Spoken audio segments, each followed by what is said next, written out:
My name's Jake, and I'm a truck driver been hauling cargo through the lonesome roads for over a decade. The kind of life that keeps you company with the hum of the engine and the endless stretch of asphalt. That night, I found myself on a particularly eerie stretch of road, swallowed by an impenetrable fog, the kind that wraps around you like a suffocating shroud, concealing the world beyond. The only companions were the dim glow of my headlights cutting through the mist and the rhythmic beat of raindrops on the roof of my rig. I'd heard rumors on the CB radio about this stretch, a place where truckers whispered of abandoned cars, tales of drivers gone missing without a trace. It was enough to send shivers down the spine of even the most seasoned drivers, but I'd always scoffed at such stories. That is, until that night. As I maneuvered through the winding road, the fog became denser, almost palpable. Visibility dropped to a few feet ahead, and the low hum of the engine seemed swallowed by an oppressive silence. The glow of my headlights refracted off the mist, casting eerie shadows that danced like wraiths in the night. It was then that I saw him, a silhouette on the side of the road. A man, or so it seemed, standing motionless in the fog. My instincts told me to keep going, but the human in me wanted to lend a helping hand.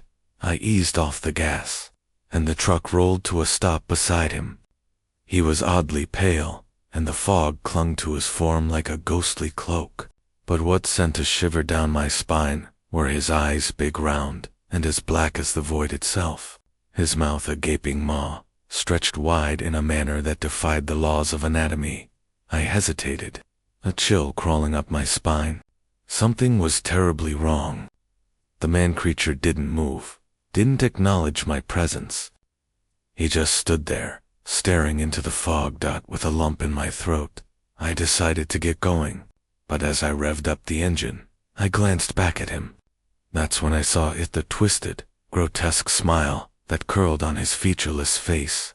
Panic surged through me, and I slammed my foot on the gas pedal, leaving the fog-draped figure behind as I drove away. I grabbed the radio mic to share my unsettling encounter with fellow truckers, but to my dismay, the once buzzing airwaves were silent. No static, no voices, just an unsettling void that mirrored the fog outside. The road seemed endless, and I pushed the accelerator harder, the engine roaring in protest. I needed distance from that creature, needed the safety of the city lights. But as the miles blurred together, the fog persisted, unyielding. I drove way over 100 miles and was sure that creature was far away, and I will never met it again. In the distance, a lonely parking lot emerged, and I decided it was time to pull over. The weariness and fear clawed at me, and I desperately needed a moment to collect myself. I shut off the engine, closed the curtains, and tried to shake off the encounter as mere imagination. I tried to convince myself that it was just fatigue playing tricks on my mind. I locked the doors, closed the curtains, and nestled into my bunk, hoping that the haunting image of that pale figure with the unnaturally large eyes and twisted smile would fade away with the night. But sleep remained elusive. After what felt like hours of tossing and turning, a sense of impending doom washed over me, jolting me awake. A shiver ran down my spine as I fumbled to open the curtains. The parking lot was bathed in an eerie glow from the flickering overhead lamps, casting long shadows that seemed to dance in the fog. That's when I saw them again, 3 of those nightmarish creatures. They stood like sentinels, their dark eyes fixed on the truck. Panic gripped me as I fumbled to turn on the cabin lights, revealing their ghastly features in all their horrifying glory. Their mouths, wide open, emitted guttural growls that reverberated through the metal walls of the truck. The air in the cabin grew thick with an otherworldly presence, a malevolence that seeped through every pore of my being. I reached for the ignition, praying that the truck would roar to life and carry me far away from this nightmare. But nothing happened. The engine remained silent, as if in protest against the encroaching terror. The creatures, sensing my vulnerability, began to advance. Their movements were unsettlingly smooth, almost as if they were gliding across the asphalt. The growls intensified, echoing through the desolate parking lot. I could feel the cold sweat trickling down my back as desperation set in. My hands trembled as I repeatedly turned the key, willing the engine to respond. The growls escalated into a cacophony, and the creatures closed in, their features contorted in a grotesque display of hunger. Just as the creatures were about to reach the truck, a surge of relief washed over me as the engine roared to life. I slammed the gear into drive, the truck jolting forward, leaving the creatures behind in the rearview mirror as the truck sped away.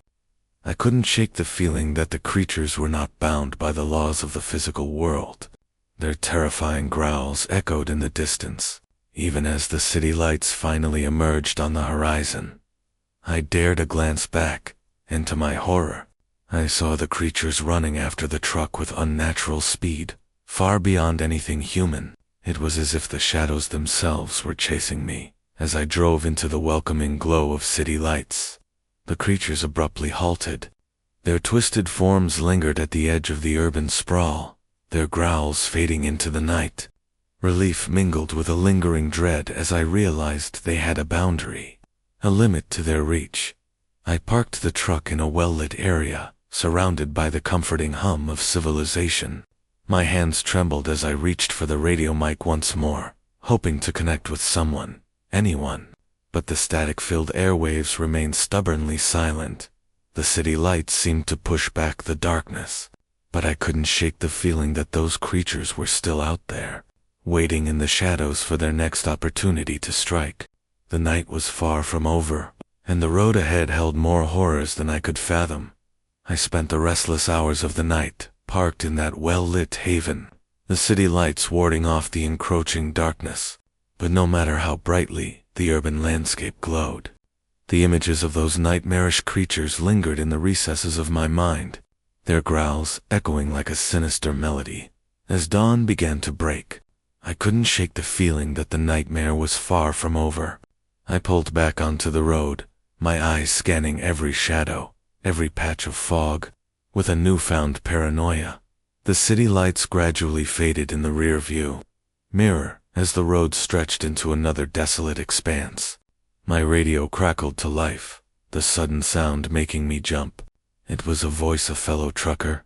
"Hey, you there? You okay?" The voice sounded concerned, and I eagerly responded, recounting the horrors of the night.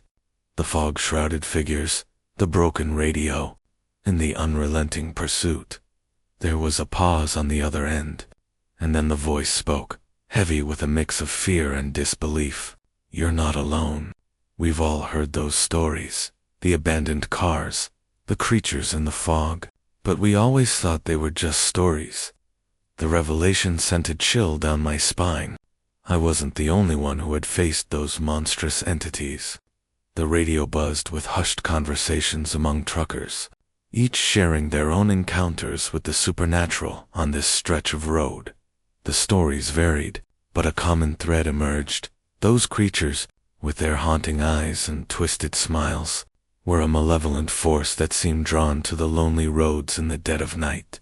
No one knew their origin or their purpose, but they left a trail of fear in their wake. As I continued my journey, the unease persisted.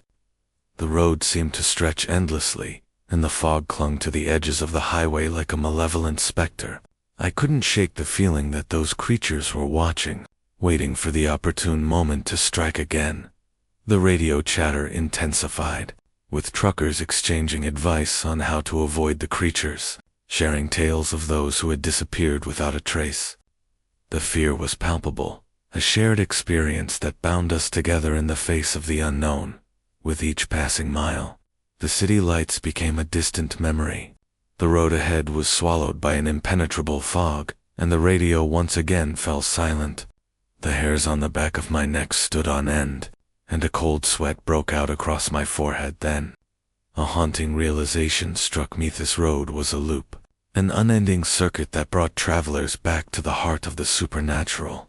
The city lights, the camaraderie on the radio, all illusions meant to deceive. The creatures weren't bound by distance. They were bound by time, forever haunting those who dared traverse this cursed stretch.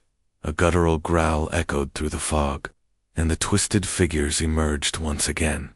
Their black eyes bore into my soul, their gaping mouths emitting an otherworldly wail.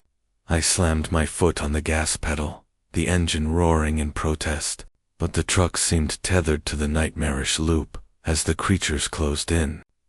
The fog swallowed everything, and the road became an unending void. The last thing I saw were those eyes, an abyss that seemed to consume all light. The radio crackled to life one final time, a chorus of terrified voices, screaming a warning. But it was too late. The creatures closed in, and the world descended into darkness. And so, the haunted highway claimed another victim, lost to the eternal night and the malevolent creatures that lurked within the fog. The loop continued, a never-ending cycle of horror, trapping the unwary in an unending nightmare. The road stretched on, shrouded in fog, a haunted path that few dared to traverse, and even fewer escaped.